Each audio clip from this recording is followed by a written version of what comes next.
Your energy is your currency. Driven Mofos, welcome back to another episode of The Underestimated Entrepreneur. Something that I heard the other day, which I've heard it many times before. You know, a lot of great speakers have said this before, but I want to share it. And that is that your energy is your currency. Now, if you think about this, if you wake up in the morning and you've got shit energy and you feel like shit all day, then your day is probably going to be shit and your currency is shit energy. If you're highly energetic, you're empowered, you feel great about the day, you're highly energetic and you're enthusiastic, then you're probably going to crush the day. You're going to get stuff done, you're going to achieve more, you're probably going to attract the right people into your life as well.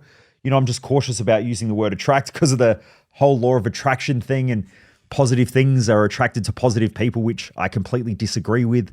The reason is that in physics, a positive charge attracts a negative charge. And also, if you just go to Google right now and you type in net charge of the universe, it comes up with 0.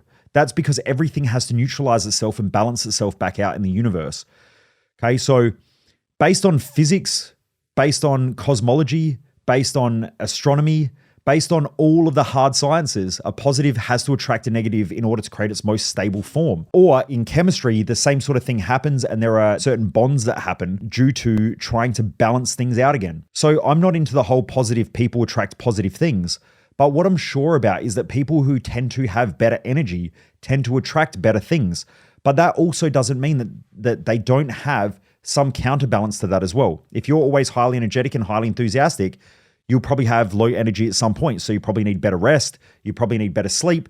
But a lot of people who try to be over positive on the outside and overstimulated will eventually crash anyway. But what you've got to be careful of is that no one likes hanging around with an energy sucker. Okay. Only the other day, I was just having a chat with Jess and we're talking about some of the stuff we've got coming up in the business. We're about to launch a brand new product and program. We're working all through the Christmas break in order to build out all of our back-end membership hubs in Dominate, in our Thrive Time product, and also in our Business Growth Odyssey in the library in there, or in the business library. And so we're building all this stuff out. And I just noticed that she was overloaded. And I said to her, do you just need to chill a little bit? And she said, no, I need to get all this shit done and blah, blah, blah, blah, blah. And she had that really like, ooh, that bummed out energy. And I said to her, wow, you're a delight to be around. And she looked at me and she's like, well, it's because I've got all this shit on and blah, blah, blah, and gave me the excuse. And I said, well, if you want a fucked up day, keep your energy that way. I said, if not, get your shit back together and get your energy in line, because at the moment you're sucking my energy out of me and I don't like it. So I said, if you need to, go for a walk, re-energize yourself, go have a shower, go do something different for half an hour, or, you know, go watch some TV or go do something, like reset yourself and then come back and get the work done. Because if not, the standard of your work is going to reflect the energy that you put into it. So I said, go get re-inspired, because then you'll create inspiring work. Now for you, it is super important to make sure that you're inspired, that you're driven. If you're inspired, energetic, enthusiastic, you're naturally going to feel better about life. You're also going to make better decisions. Now, most people make shitty decisions because they have a shitty mindset, and that shitty mindset is reflected in their shitty energy. So the best thing that you can do is pick up your energy, reset yourself when you need to. Okay, and then that's going to show as enthusiasm, as being energetic, and then watch what happens. The other day, I was working with a client. This client's got a fairly decent sized business, and we were just having a chat. And I said, look, what do you want to get out of the session? And he said to me, I don't really know. But he's like, look, what I do know though is that your energy is great. And from the first moment I met you, I knew I had to be around that energy. So that's really what I'm here for. And I was like, all right, cool. So we need to then change your energy and start to work on that. Now, obviously, when I start talking to people, it normally brings up what their gaps are, what their roadblocks are. You know, sometimes I get clients who will spend $40,000 to $50,000, $60,000, $70,000 a year with me, and they don't even know why they're working with me. Okay, we'll sit down and they're like, you know, I just know I need to be better. I need to improve stuff. And I'm like, okay, cool. What are the blocks? And they're like, oh, nothing really. Everything's going okay. But, you know, I don't know. Now, what happens is on the first session where I sit down with them, we start looking at what are their goals? Where do they want to be? What are the obstacles? What are the challenges? And then all of a sudden it brings up all this stuff. It's just that they might be just in a bit of a neutral zone, or they might be a little bit flat. But anyway, coming back to that session, the one thing that I remember etched in my mind. Now, I shouldn't say the one thing that I remember about that session, because I remember, you know, most of how the session went. But the thing that he said that really, I think, empowered me was that he said that it was just my energy. And I have this enthusiastic energy most of the time, from the moment I wake up to the moment that I go to bed, because I tried living life with shitty energy, being a grumpy fuck all the time, complaining about shit, bitching and moaning, whinging, all of that sort of shit, but it didn't get me anywhere. It didn't make life feel any better. In fact, it made life feel worse. And the worse that I felt and the worse that I thought, the worse my decision making. And then because of that, the worse results that I got. And the worse results that I got, the worse I felt about life, the worse my decision making. And then off we go. We're just in this shitty loop of living some sort of mundane existence, which is how most people live. Whereas when you bounce out of bed in the morning, you're like, fuck yeah, let's take this shit on today. Now you've got this enthusiasm. And the day that I realized that I needed to change my energy, I still remember it clearly, and I've spoken about it before on the podcast, was the day that I realized that people talk about their day on how they feel. And so when someone's having a shitty day, that's essentially shitty feelings. They didn't have a shitty day. There's a million things that happen. It's not that they've had a shitty day. They've just had shitty moments that now become shitty emotions, and those emotions they describe their day as. If we look at this, you essentially have 1,440 minutes in a day. Okay, now if we times that by 60, you have 86,400 seconds per day. Now, you can have something that happens to you, and in the moment you go, oh, that's shit, right? But that thought is only a couple of seconds. The problem is that your thoughts, your mindset becomes and triggers your emotions. So then when your emotions are triggered based on the perception that you've created through your thoughts, you now start to feel a certain way.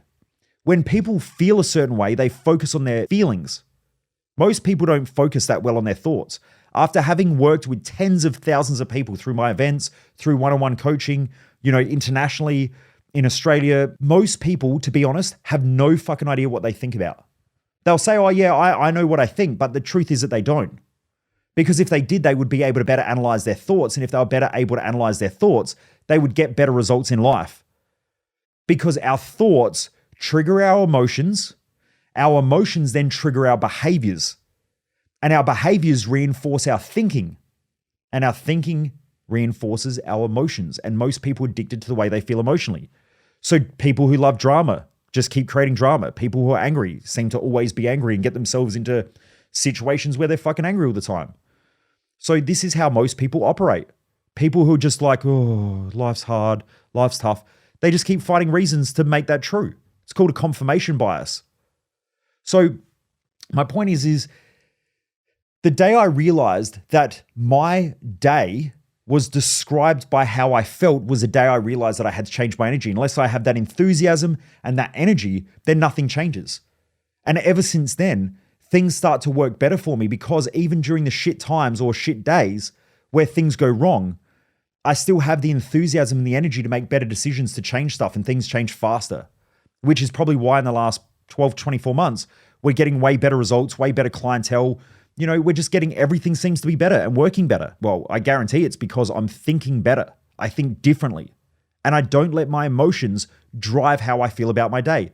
I make sure that I keep, well, I do, but not in a negative way. What I do is I make sure that I keep my thoughts on my thoughts, which is called metacognition. So metacognition essentially is that humans have the ability to think about what we're thinking about. Now, if you're highly trained in thinking about what you're thinking about, then you can change your thoughts, which then means that you can change your emotions and you can change the way you feel about things. Now, if you can change the way you feel about things, you can change the way you do things, which are your actions. Okay, and most people just don't have that ability. They normally get caught in their emotions, which we use a more primitive form of our brain. It's not an evolved part of our brain. It's the limbic system. It's the emotional system. So just remember that your energy is your currency. If you don't wake up with that enthusiasm, that energy every day, and you don't take that into the working environment, into your business, into your family, into your relationship, then you're not a true fucking leader. True leaders are the ones where their family is having a shitty day and you change that energy, you change that environment. A true leader is someone who walks into their business and staff are stressed about something. There's some drama going on. Maybe a shitty customer. Maybe there's some problems with the finances or whatever. And there's this problem. And the great leader goes in there and they change the energy of the environment. And they go, hey guys, look, it doesn't really matter. It's not that big a deal. We've had financial problems before. We've had customer problems before. Let's sit down. Let's talk about it. Let's get it off your chest. And then let's figure out a plan of attack and let's get it done. And so they empower people around them. Most people aren't like that. Every week I talk to business owners and they complain and they bitch and they moan so much that I know that part of the reason why their culture is shit in their business is because of the way that they operate. They're a shit leader. They're a shit manager. They think in a shitty way. and their mindset is crappy. Because of that, they drive that into the business and the organization. And then they wonder why staff leave, why staff are unproductive, why they have high turnover, why they have customer problems all the time, or their customers are tight ass. That's just the way that they operate. So just remember, guys, your energy is your currency. If you change your energy, you change your life. If you change the way that you think, you change the way you feel. That's why your mindset is the most valuable thing that you have as a person. Yet it's the most undervalued thing in 90% of people's lives, 99% of people's lives. Right? It's fucking crazy. Right? People would rather invest in a fucking car that they're going to lose money on, which is essentially a liability, than go and invest in getting their mindset right, which is the one thing that's going to change the way they operate and probably going to get them better results in the future. Okay, so these are the things that we really, really, really need to think about. Anyway, Driven Mofos, have a great day. Keep kicking ass. And I look forward to joining me back here once again for another episode of The Underestimated Entrepreneur. Remember to keep your standards high and remember sharing is caring. Most people waste their life, and I just don't want you to be one of them.